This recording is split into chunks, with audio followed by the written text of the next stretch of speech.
Fun Fact Friday. Obviously the Friday edition. And what I want to share with you is a quick note on history. In fact, a short history on prairie agriculture. Really interesting things in this book published in 1954.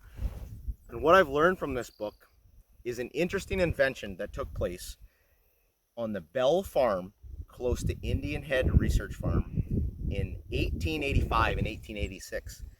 And that experiment, that mistake that happened on that farm in 1885 was the fact they had lent their horses out to the rebellion going on in Western Canada.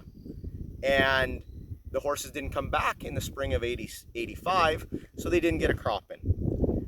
Big drought years, 83, 84, 85, 86 in Saskatchewan, and producers were really struggling to grow their first crops out there as they established those lands. And drought was a big issue and a big part of it. They didn't get a crop in 85.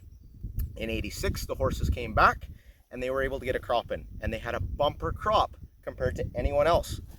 And that's when summer following was established. And that summer following renewed hope in Western Canada for the earlier settlers. And what I want to highlight right here is the exact same thing that's taking place. This 10 feet was an isolation strip.